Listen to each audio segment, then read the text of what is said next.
Today, I'll be discussing safe and healthy social media uses through psychological models. Social media is a powerful networking tool that can open doors for connection, opportunity, and self-expression. But at the same time, it can be dangerous when used without intention or awareness. The problem has grown so large that the government has invested $100 million into studying and educating the effects of social media on adolescents, according to Mental Health Weekly. While many people believe the simplest fix is to limit screen time spent on social media, that is not a good enough solution enough. We need a deeper understanding of how social media affects adolescents psychologically and how to use that understanding to promote safer, healthier habits. Today, I'll explain how three key psychological frameworks, social comparison theory, social rank theory, and the multidimensional model of social media help us understand both the positive and negative effects of social media, and why safe practices must be emphasized over simple screen time reduction. First, I'll go over the positive and negative effects of social media. The benefits are on this side, and then the risks are on this side. Social media can either support adolescents in discovering who they are or completely distort their sense of identity. For some teens, online communities offer inspiration, belonging, and connection. But for others, these platforms expose them to unrealistic standards, harassment, or content that may harm their mental health. This contrast highlights a major truth. Social media itself isn't inherently harmful. The danger depends largely on how it's used and how adolescents interpret the interactions they experience online. The first theory I'll be speaking about is social comparison theory. Social comparison theory explains that people evaluate themselves by comparing their lives to others. On social media, these comparisons are often upward toward people who appear more attractive, successful, popular, or interesting. These people can become their idols, and can be positive when teens follow encouraging, relatable, or inspirational content. However, for adolescents whose identities are still forming, this can weaken their self-esteem, distort their self-perception, increase anxiety and depression, and intensify their feelings of inadequacy. So the theory doesn't say that comparison is always bad, only that unmanaged comparison can be dangerous. The second theory relates very closely with the theory I just spoke over. Social rank theory extends this idea by explaining how humans subconsciously place themselves in a social hierarchy based on the people around them. On social media, this ranking happens constantly through likes, followers, streaks, views, and comments. Teens often interpret these metrics as indications or indicators of their social value.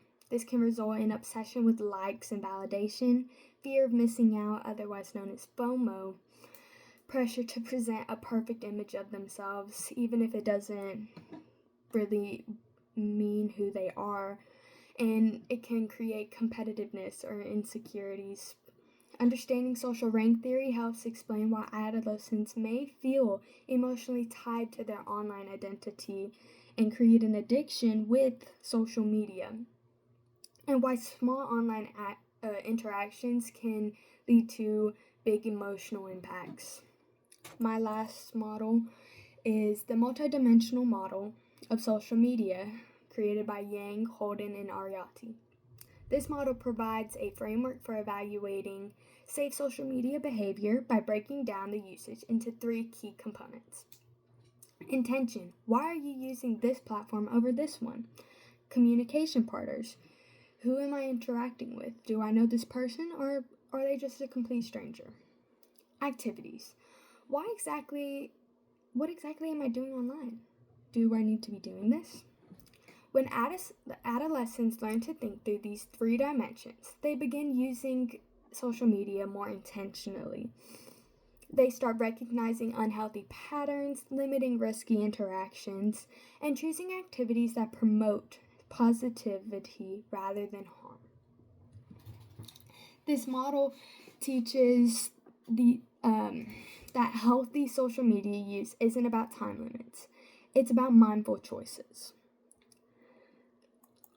To further go into these ideas, the model itself, I didn't add it into this presentation, but it is a tree graph, and it lists down possible activities,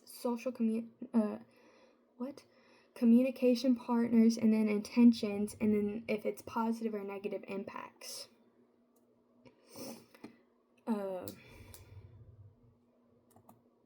Okay. So, some expert recommendations that support these approaches. The importance of education around proper social media behavior is echoed in guidelines by Malford Pillow and colleagues. Although their article was originally written for medical residency programs, the core message applies to all students everywhere. People need guidance and not restrictions to use social media safely. Students should be taught what to post, how to communicate responsibly, and what behaviors can lead to harassment and emotional harm. This aligns directly with the multidimensional model, strengthening the idea that safe practices must be learned, not assumed. Some safe practices for adolescents. When we combine all the three theories together, we can identify practical steps to leading to healthier practices. You should avoid posting personal or controversial content that could lead to harassment online. Follow accounts that encourage positive comparison, not the harmful comparison that I mentioned earlier. You should focus on meaningful interactions rather than chasing things like status. Reflect on your intention. Why am I posting this? If it's not needed, then you probably shouldn't post it. Choose safe communication partners, like family, friends, maybe not so much a person you've never heard of. Engage in online activities that support personal growth. These behaviors work together to reduce negative psychological effects and encourage healthier social media engagement. In conclusion, social media can be a tool that promotes self-discovery, confidence, and connection, or a force that damages identity and mental health. The outcome depends on how adolescents use it and how well they understand the psychological effects behind it. By applying theories like social media comparison, social rank theory, and the multidimensional